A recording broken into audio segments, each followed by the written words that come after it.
So tonight we're going to be talking about magical realism, blurring or redefining the lines. So that's the question that I want us all to think about tonight.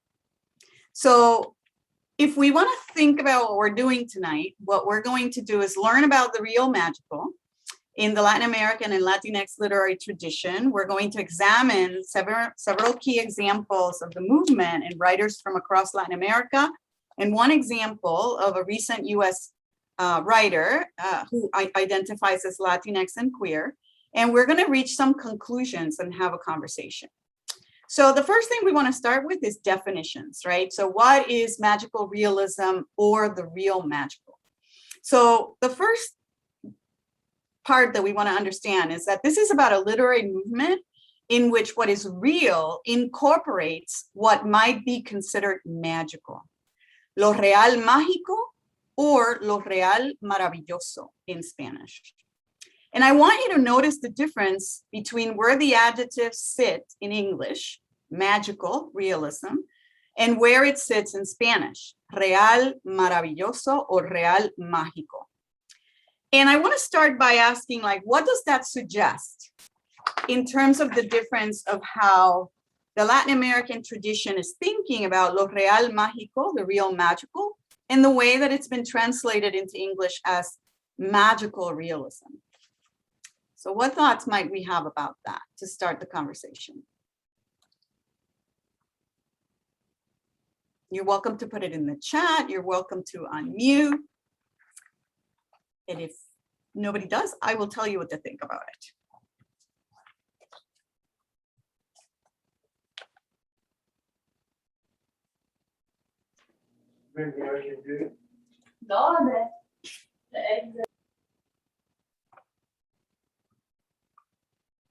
All right, so seeing no takers, I am going to suggest, right, that there's a huge difference between thinking about the real magical and what is magical realism, right? So the real magical is predominantly real, and it's also magical. Whereas when we say magical realism, it's like the magical is what has the predominance in terms of our understanding of that realism. It somehow qualifies that realism as magical rather than saying it's real and magical at the same time.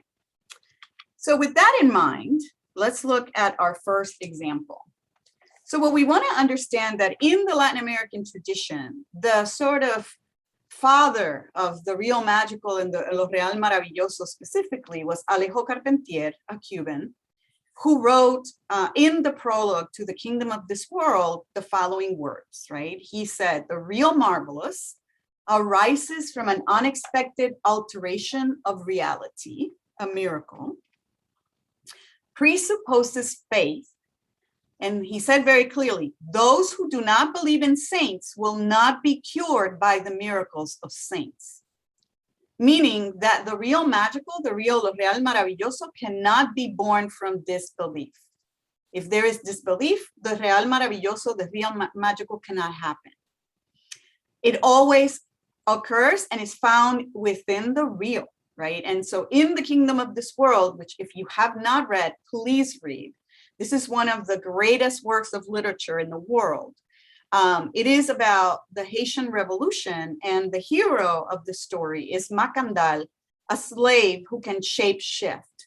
So he shifts shape so that he can start the revolution among the slaves, right? And as you know, the Haiti became the first independent republic of formerly enslaved peoples in the world, right?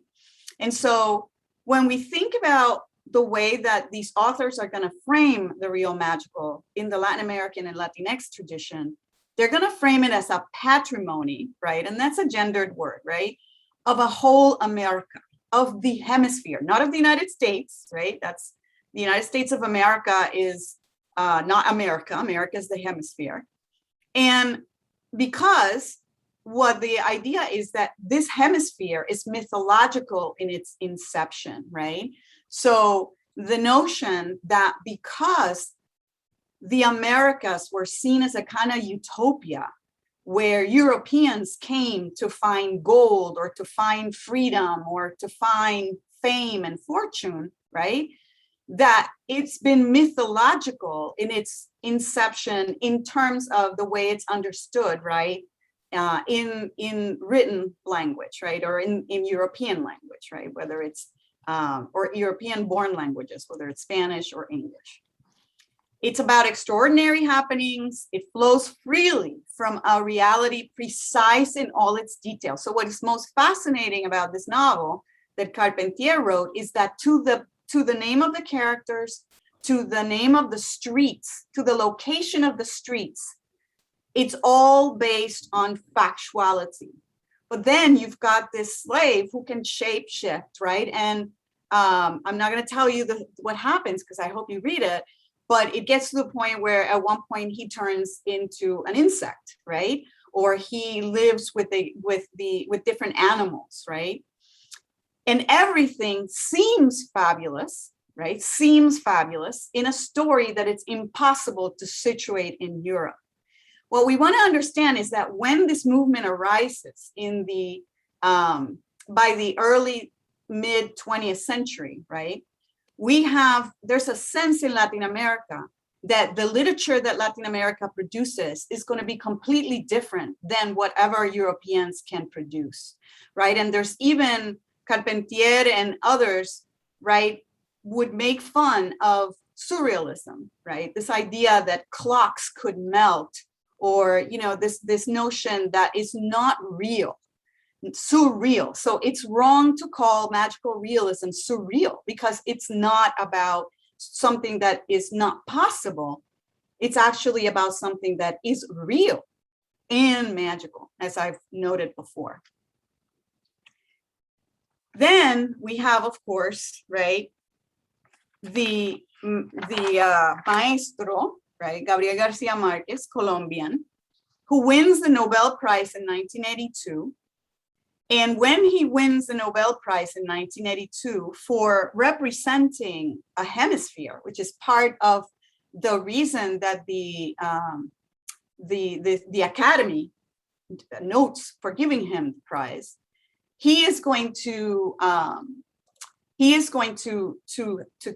have this fabulous speech, right? And if you don't have anything better to do with your life, actually, this is one of the best things you can do with your life, which is to read his speech, which is online. And he says, right, when he's talking about this notion that the real magical erupts, right, from the mythology of the Americas, meaning Latin America, the Caribbean, right, that he is talking about history. And he's talking about this history that is just so outsized, is the word he's going to use. We're going to see that in a minute, that he's going to say it's almost unbelievable, right? Carpentier, in the meantime, later in the 20th century, is going to write a novel that is all factual. El recurso del método. And it is a factual account of Latin American dictators and the absurdities and the cruelties that they did across Latin America, but all, you know, conflated in one character. And when he publishes this novel, El recurso del método, people were like, "You're so ridiculous. How can you even claim that any of this is, you know, this is preposterous?" And then he had to sort of demonstrate, like, this is all based on history. And that's a really interesting relationship between history and the real magical that I would love for us to talk about if you're interested in that. So he says, right, in 1982, right, there have been 5 wars and 17 military coups. A diabolic dictator who's carrying out ethnocide in Latin America. 20 million Latin American children died before the age of 1. More than have been born in Europe since 1970. Those missing because of repression number really nearly 120,000. Numerous women arrested while pregnant gave birth in Argentine prisons, yet nobody knows the whereabouts of the children who were then furtively adopted right? Or sent to orphanages by the order of military authorities. Because they tried to fight this, nearly 200,000 men and women died throughout the continent, meaning were killed throughout the continent. And over 100,000 lost their lives in just 3 small and ill-fated, he calls them, countries in Central America: Nicaragua, El Salvador, and Guatemala.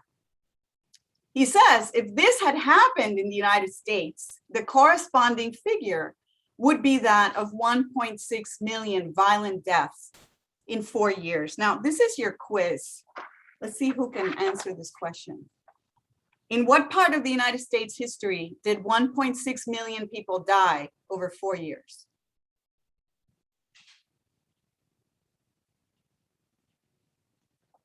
In what part of US history did 1.6 million people actually die over 4 years? I have in the chat. Yes, muy bien, Dani, and bienvenido. Yes, thank you, Allison. Exacto, in the US Civil War.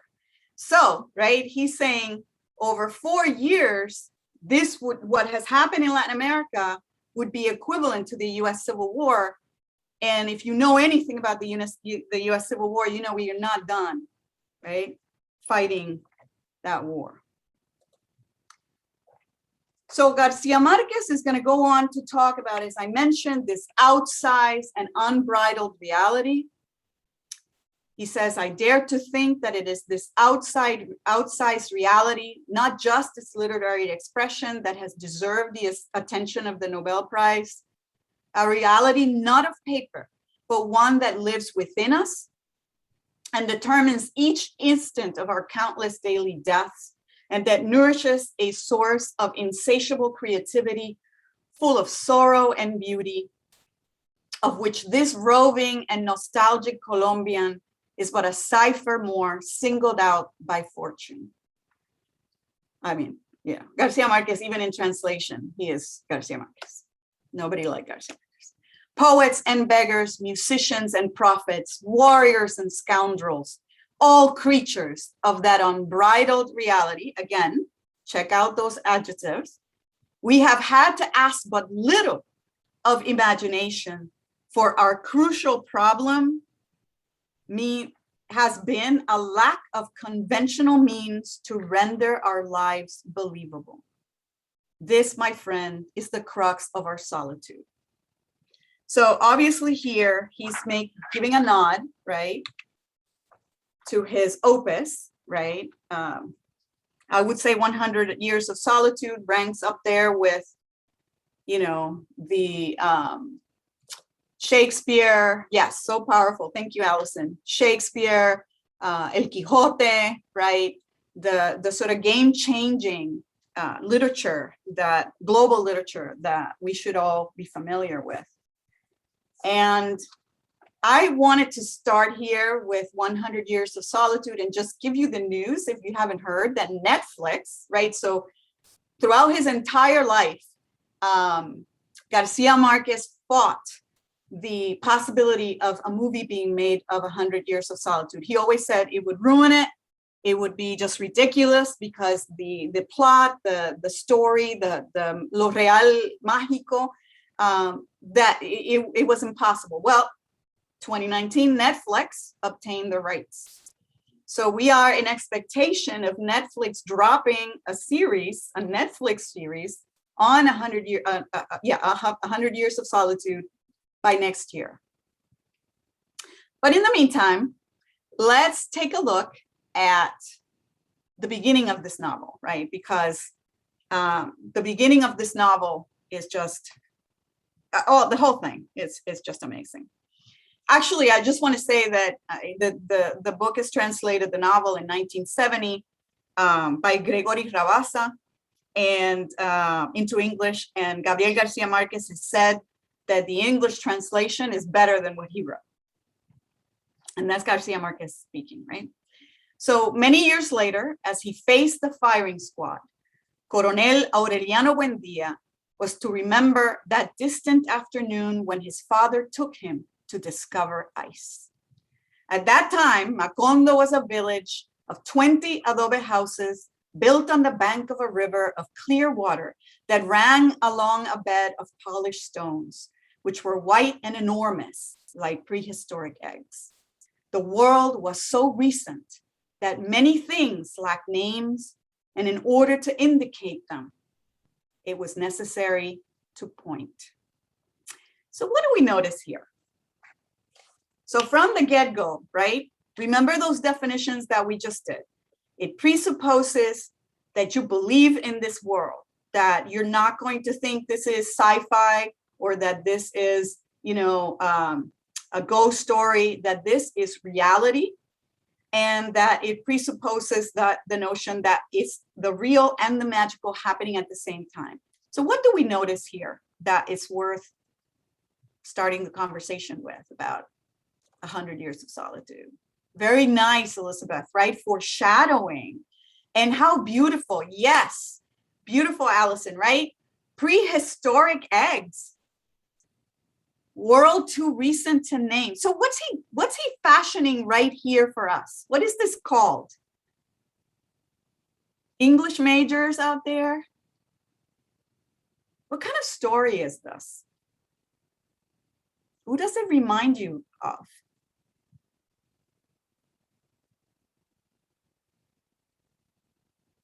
Very good, right? Biblical, Genesis, excellent. This is what is called an origin story. An origin story, which is very common among indigenous groups, right? And also in Judeo-Christian traditions, right? There is an origin story. And this is an origin story that he's giving us an origin story, right? He's going to, there's a foreshadowing of he's going to be, facing a firing squad, right? So we know how Aureliano's going to have, a busy life, which he does. And then he's remembering back to the afternoon when his father took him to do what? To discover ice? When was ice discovered? So let's just take just a minute or two to trace the timeline of this paragraph. When was ice discovered or brought, say, into places where there isn't ice? A whole new take on the experience of your life. Yes, very nice, right? This idea of your life is passing before your eyes when you face death. Yeah, this is also in that genre. But we want to think about, right, that ice is not something that anybody discovered, right?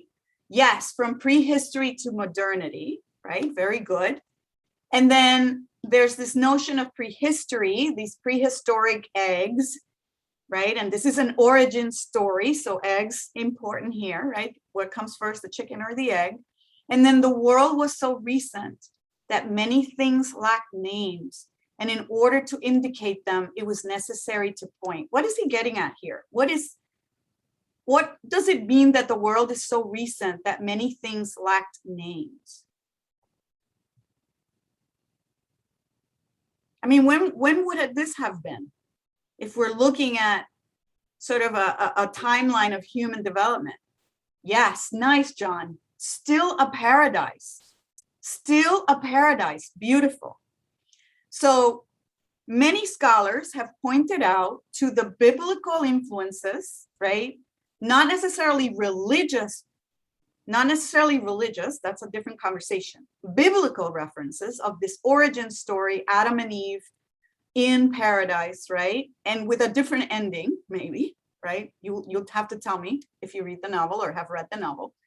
And at the same time, other scholars have also noted the indigenous influences, right, that also bring Garcia Marquez to conflate different time periods, different time tenses, different genres, right? Like in terms of, do you have an origin story? Is it biblical? Is it indigenous? Is this prehistory? Are we at the time of the dinosaurs, right? Prehistoric eggs? When are we? So the reader doesn't know when this happens. And actually, no scholar that I know of has been able to say, oh, this is where that moment is situated in kind of a history of Colombia or a history of Latin America, right? So really interesting that from the very beginning of this novel, Garcia Marquez wants us to believe in this world in which time is not linear. And that's really important. Time is not linear. The past, the present, and the future are living together. And that's very real magical, right? In its form. Any other comments about this before we move on? Because we still have, 4 more authors to talk about. All right. So after Garcia Marquez, we want to think about Isabel Allende, right? And Isabel Allende is still among us, thankfully. And her premier, she's a very prolific author, and her premier work has been The House of the Spirits, which she released in 1982, was translated to English in 1985, and then became a film in 1993. Unfortunately, the film is really bad. Isabel Allende is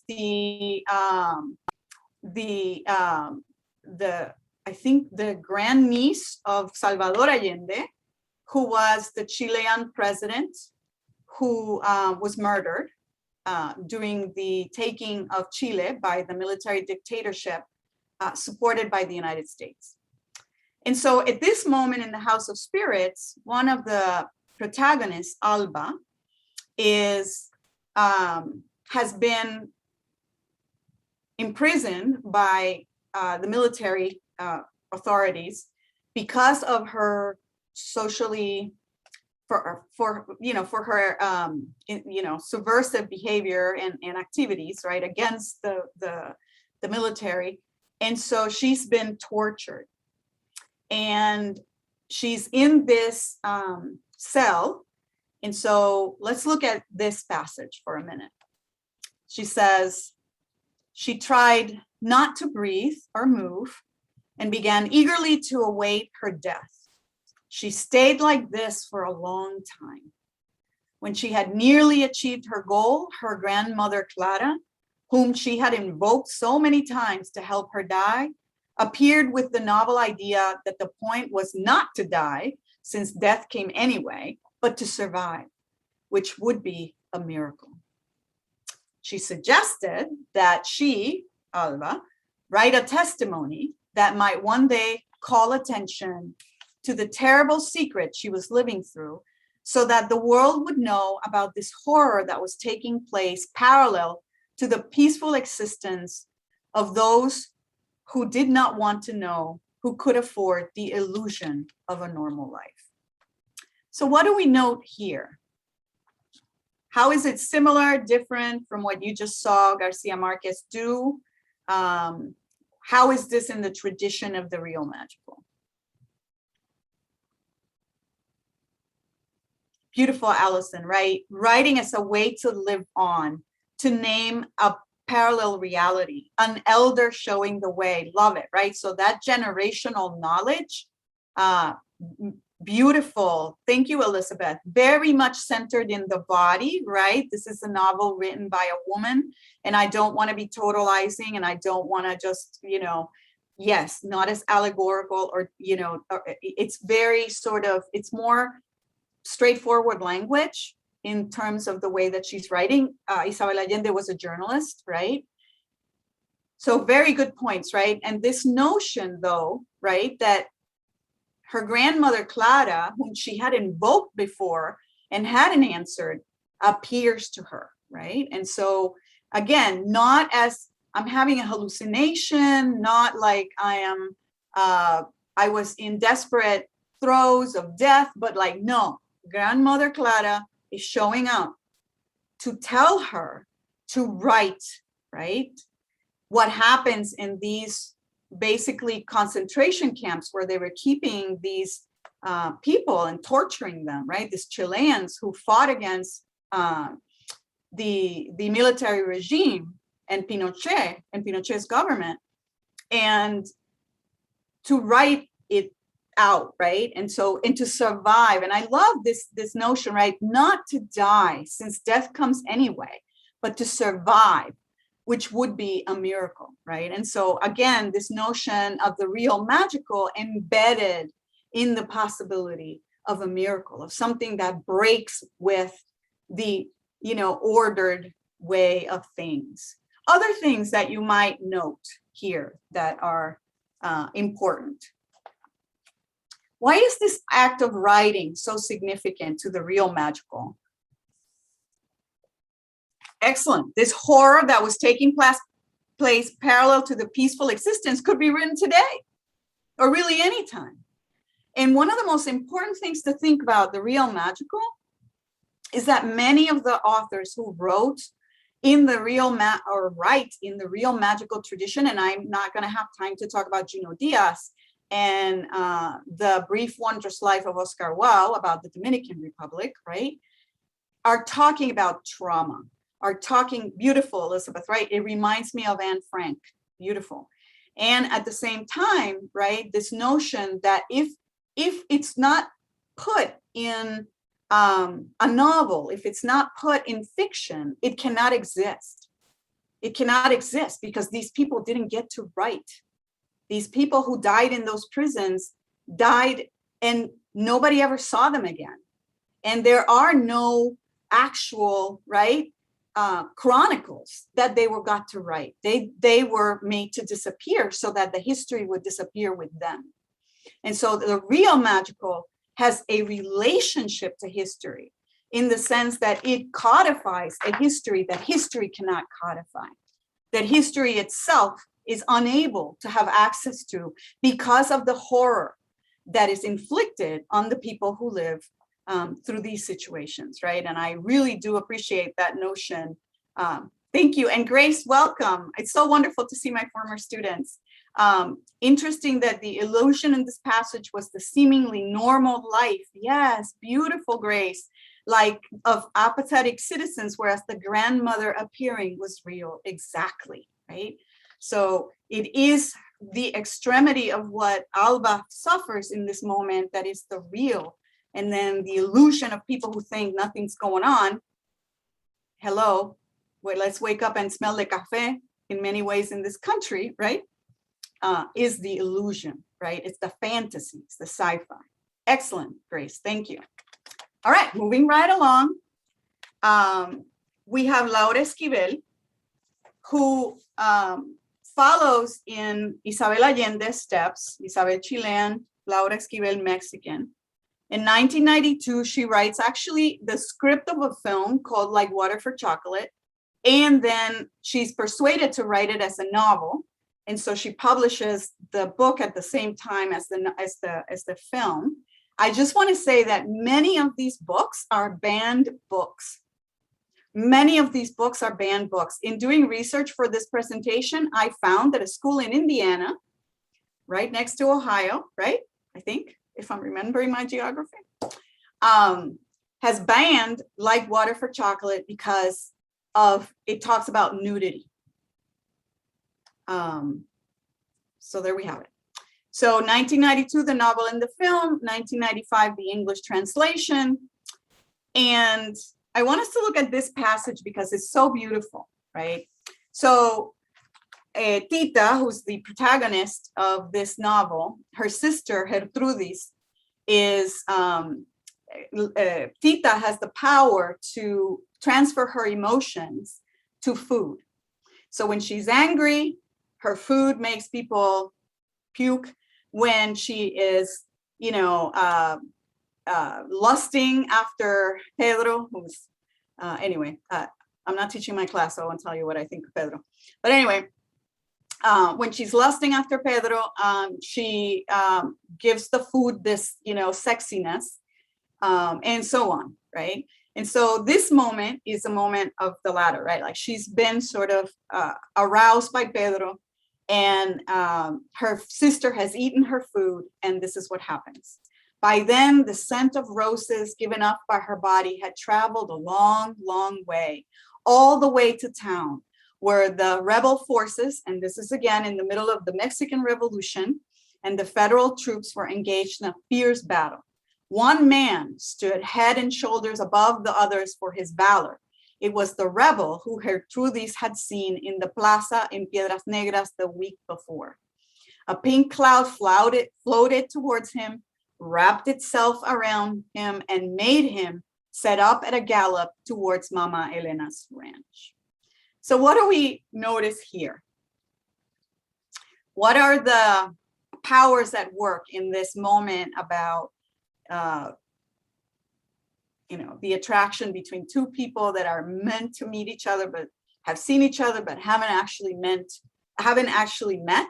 And she's arguing, right, that fate is involved here. But what do you notice in this passage?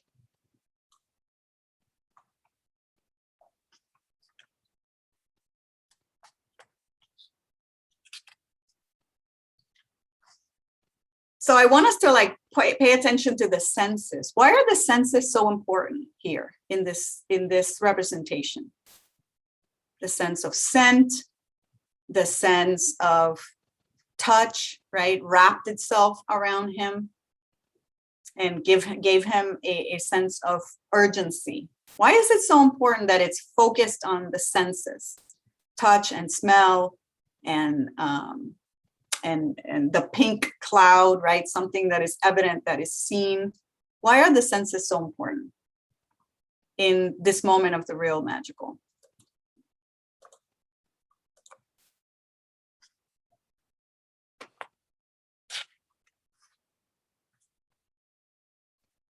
All right, well, it provides a physicality, very good. It provides a physicality to the emotional.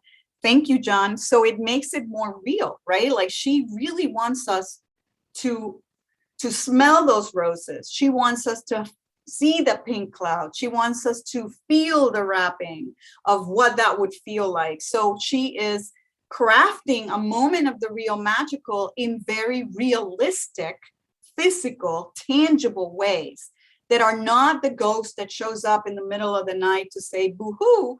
It's really part of the lived experience, right? It's not the anomaly. It's, something that happens along with the revolution, right? Along the Mexican Revolution. So thank you. Yes.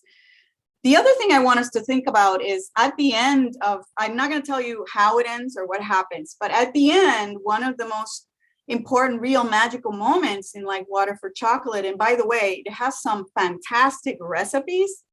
It's like the first book to have contained the story with old, I don't mean old in a bad way. I mean, what do I mean? I mean like heritage recipes of Mexican dishes that people who have cooked them have said this is just as incredible as anything Tita would cook, right?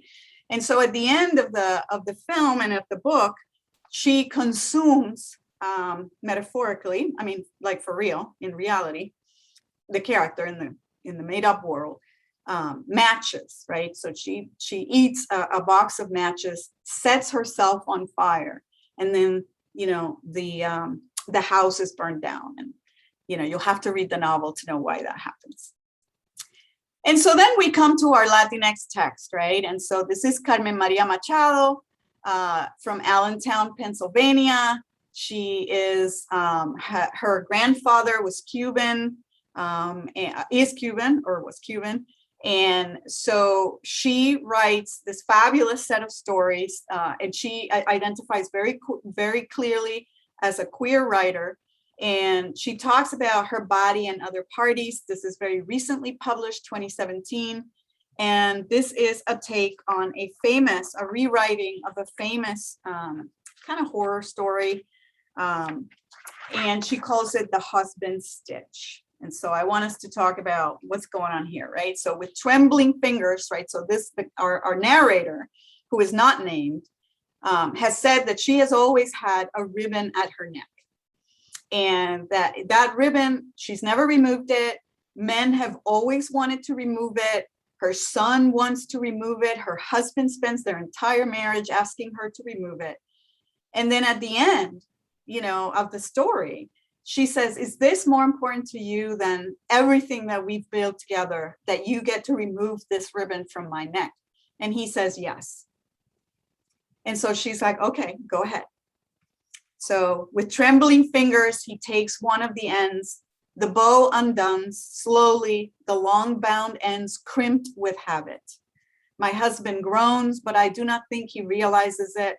He loops his fingers through the final twist and pulls. The ribbon falls away, it floats down and curls on the bed, or so I imagine, because I cannot look down to follow its descent. My weight shifts, and with it, gravity seizes me. My husband's face falls away, and then I see the ceiling and the wall behind me as my locked head tips backwards off my neck and rolls off the bed. I feel as lonely as I have ever been. So what do we notice here? Why is this? Yeah, thank you, Elizabeth. Extremely creepy, extremely creepy for many reasons. But let's talk a little bit about why is it so creepy and what do we find here that is real magical? So this is sort of our last text of the night before we conclude. So what do we see here that is similar, different from the other authors that we have explored that come from the Latin American tradition? This is more like the Latinx tradition. What do we see here?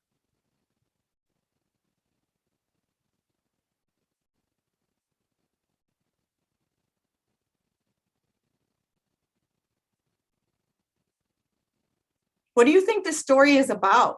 What is she talking about?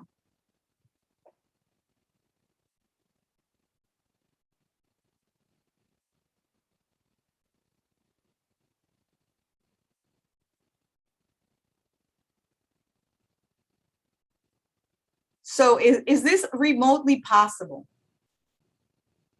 Compared to the other three examples, very good. This one is very intimate again, right? So notice that movement. I love, Elizabeth, that you've called our attention to that movement in women's writing, right? To more and more physicality, right? Certainly. That doesn't mean that it doesn't exist. Yes, very good. The others are situated in historical settings where there's a revolution or a war. What is the revolution or the war here? Yes, thank you. Definitely, Whitney. It makes me think about the power dynamic between them, right? So, and it is the only one told in the first person. No, most of the stories in this collection are told in the first person. And it is the first one, yes, of the ones that we have looked at. Very nice. Yes, that is told in the first person. Excellent. Yes, thank you. And the present tense, right? This is nice, Grace. Happening right now, right? As we read, this is happening. Very good. So what is the war that's happening here? I want to get back to what Whitney's saying about the power dynamic between them. The real magical always locates itself within some type of strife, whether it's political strife, whether it is, right? It's this idea of the Americas born of this mythological combination of people who wanted utopia, the people who were there, the Africans who were brought enslaved into the Americas, right? So that combination is what makes it mythological. What's the war here? Yes, the oppression of women. Excellent, Grace, right? So Machado is really talking about, right? Like, so she is in the Latinx tradition. She's moving away from connecting, and this gets back to the point Elizabeth was making, that she moves away from connecting a war or some major historical event to an ongoing conflict, to an ongoing, yes, bodily autonomy, the ability to be in charge of your own body and control what happens to it. Absolutely, right? And then the price that the character pays when she says, yeah, go ahead, right? Take it off. And why do we think it ends with, and rolls off the bed, I feel as lonely as I have ever been? What does that mean? That she feels as lonely as she has ever been? What's the message here?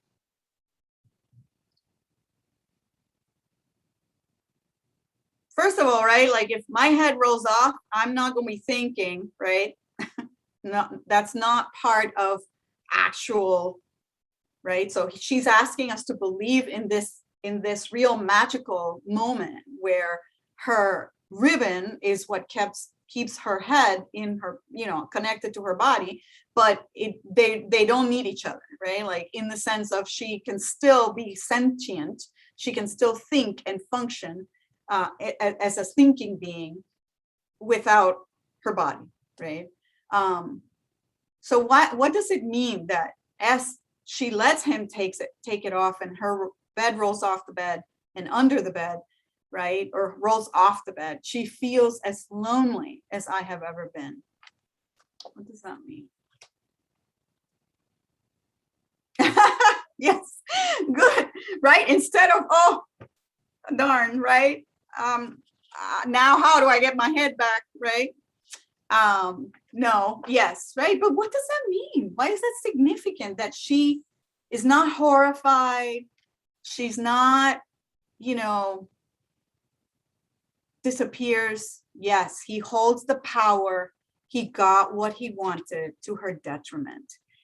Beautiful, right, Whitney? So I feel as lonely as I have ever been means that this character has had an entire life of trying to sort of determine things for herself. And at the end, she's still unable to, right? And again, I hope you get the sense that all of this literature should be taught today, because certainly it's not divorced, because it's real magical from the issues that we face today in the United States. So with that in mind, I just want to then give us a few minutes, because we have 10 minutes to go, for the final questions or conversation, or as Whitney said, if you have other questions you want to ask, please put them in the chat. But the questions that I thought we could end on are here, right? Does the real magical in the Latin American, Latinx context blur the lines, which is the proposed title of this talk, between the real and the magical, or does it argue that there are no lines at all? And then what other main takeaways, questions, observations do you have about the real magical after tonight's presentation? And that is my spiel. And I'm happy to stop sharing screen so we can all come together again.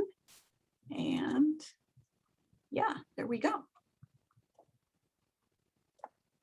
So any questions, comments about those questions?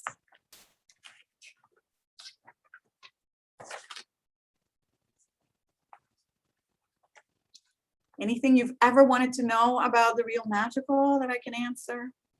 We could probably find something behind me. Nice, thank you, Elizabeth. Yes, these books are just, I've had the privilege of teaching 100 Years of Solitude, all of these books several times, and I never get tired.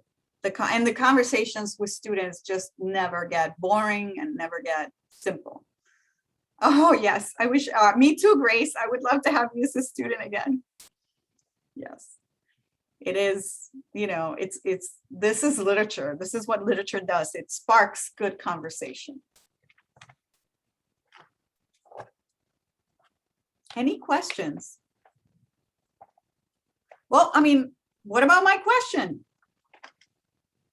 What is the argument that Latin American and Latinx real magical? And they're not the only one. There's a US way of thinking about the real magical. There's in Africa, many writers in the continent of Africa, in different nations and different groups are writing in the real magical, and they've had their own tradition, right? They're not following the Latin American or Latinx tradition, but definitely in this tradition, it would seem to me that the argument is that the line between the real and the magical is there's no such thing.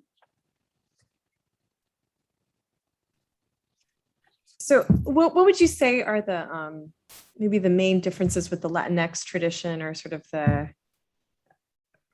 versus the older tradition? I mean, do you feel like they're more maybe less political and more personal, or is it just it's all I love the way you framed it. I don't think it's less political. I think that in the Latinx tradition, you will find the personal being political.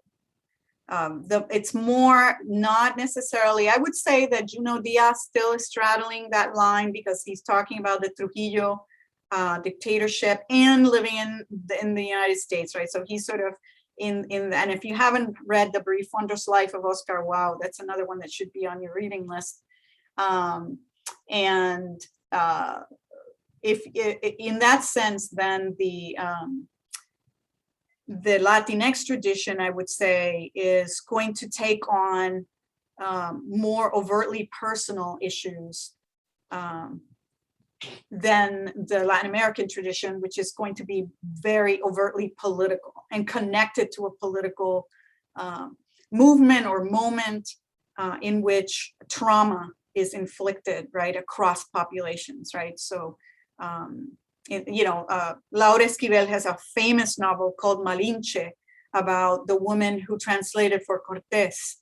And it is we don't really have a narrative by La Malinche. La Malinche was the term that was used to describe her, and it means kind of the evil one, right? It's more graphic than the evil one, but it's the evil one.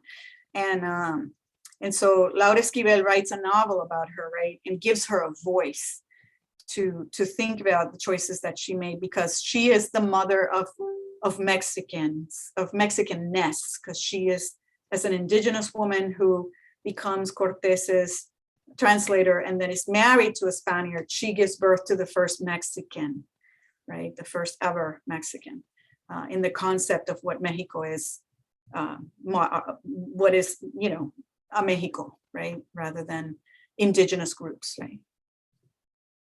When reality is so hard to understand and so traumatic, yes, absolutely. And what is really interesting, Elizabeth, is that, let me tell you a quick story. So Gabriel García Márquez in 100 Years of Solitude tells about a strike, a worker strike in the Bananera in Colombia, Bananera, the banana company, right? So there came to a point in the United States, Latin American history, where US corporations that produce banana, like Dole, like, Chiquita Banana, like those are inheritors of that tradition, right?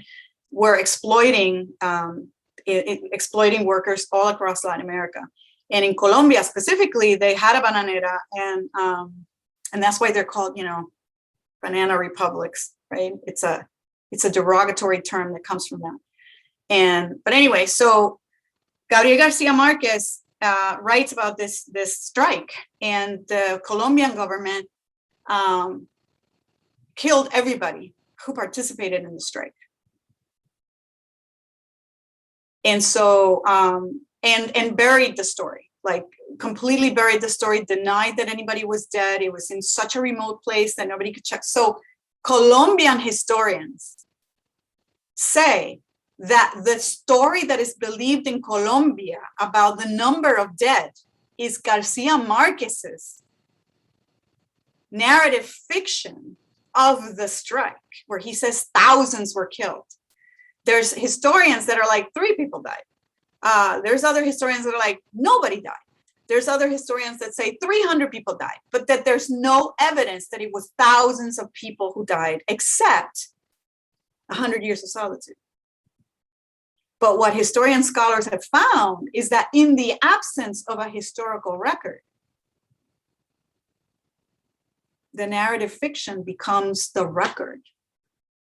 And people talk about the thousands dead. Yes, it's so powerful. It's so powerful. And you see some, if you've read Midnight's Children, right, by Salman Rushdie is very influenced by Garcia Márquez's 100 Years of Solitude to write Midnight's Children about India. And there's similar, right, events in India where the British said, no, we killed one person, and the Indian, the movement, the freedom movement in India said, no, they killed thousands. And there's a discrepancy, right? And I think, it's a colonial context. Of course, there's going to be a discrepancy. So, yeah.